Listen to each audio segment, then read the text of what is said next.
Don here, Elton's Retirement Journey and Travel, back with another meeting of the Retiring Club.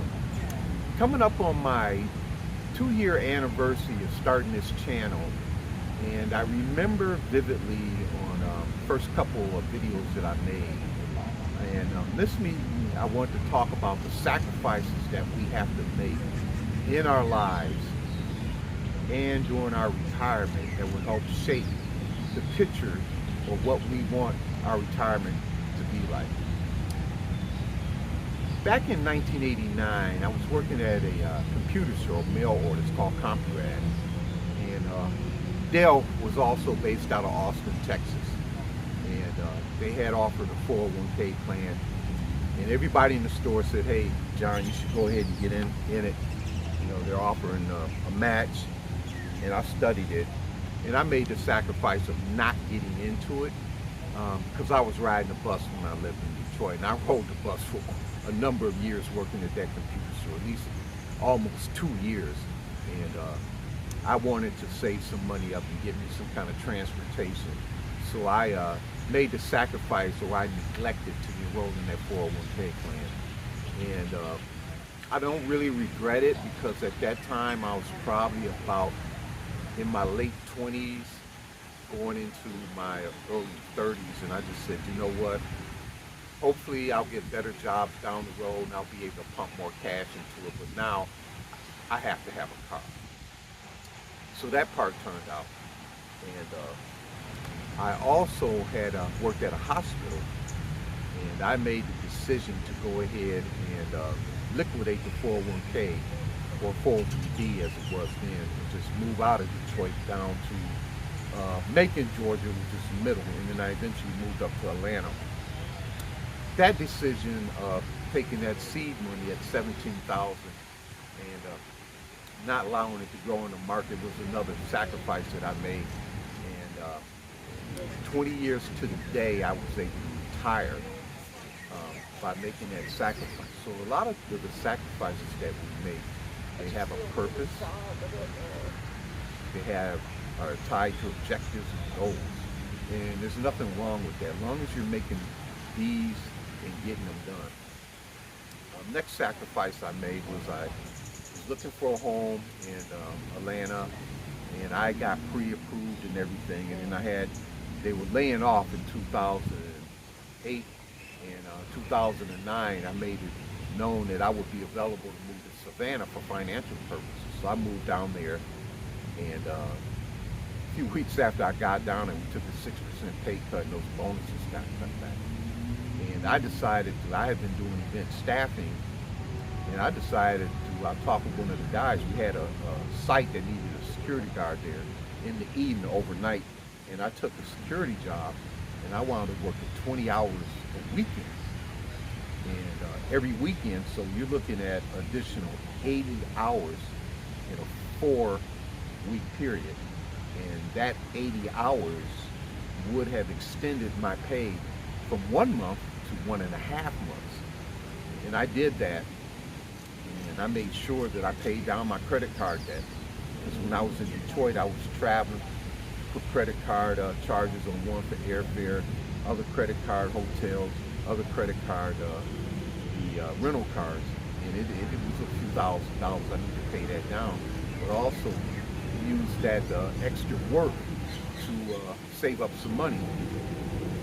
And later on, I realized that I was under wage suppression, that the technical skills I had were more valuable somewhere else as a service desk agent, and I wound up moving on, and that allowed me to have better wages and better benefits, and that's where the investing started really taking off, and that was about 2012.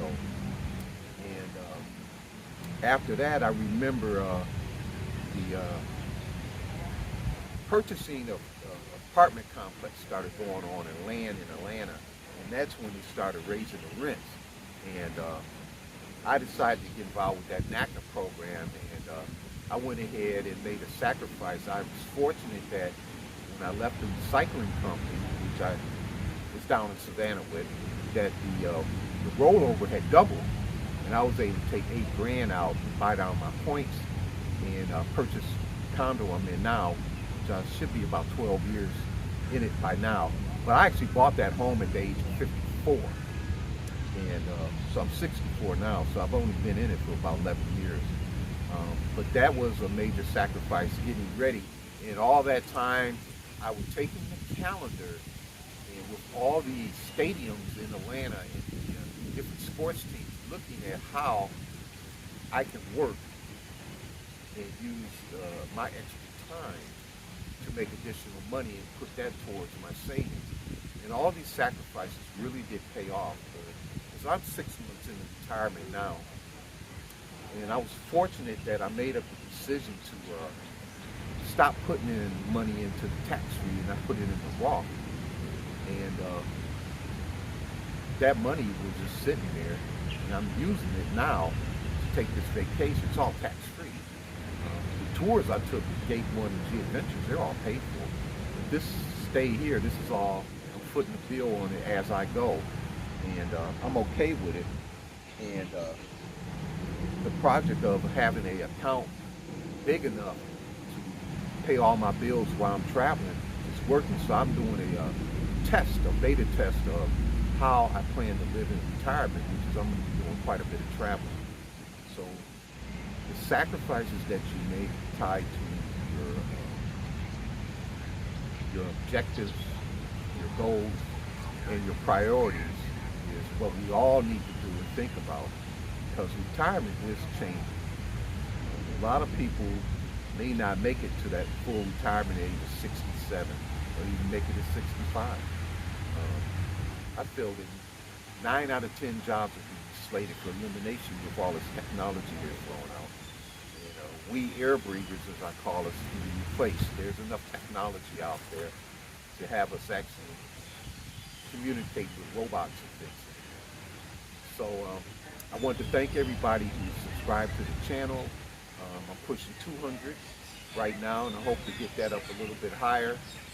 I got a lot going on this year. When I get back, one of my subscribers wants to know how I budgeted out and what the cost of this trip was, so I'm going to do that. I've got a small mid-cap that hasn't performed very well. It's headed to the wood chipper. So we'll be covering that in portfolio turnover to see how I analyze that sale and what I move it into. And of course, we've got to take a look at the budget. The budget is reshaped now that we're in summer, at least back in the U.S. I don't know. So my tripod had just got blown over, so I'm going to go ahead and get ready to wrap it up. Let you guys get a little view of the rest of the park here. And what we'll do is we'll meet you back on another segment of the Retiring Club. I just wanted to talk a little bit about the sacrifices, because all of us are, you know, we make them throughout our lives, but it gets a little bit more critical, you know, when you get down into the retirement. We're very, very fortunate to have a down market recover twice this year, which is a great opportunity if you could pick the right investment. I really didn't, but it did feel pretty good to see it recover because it did drop below the grand total from when I retired. But I'm heavy on fixed income. So I'm going to go ahead and end this segment of the Retiring Club, sacrifices that we make in our lives as well as in retirement.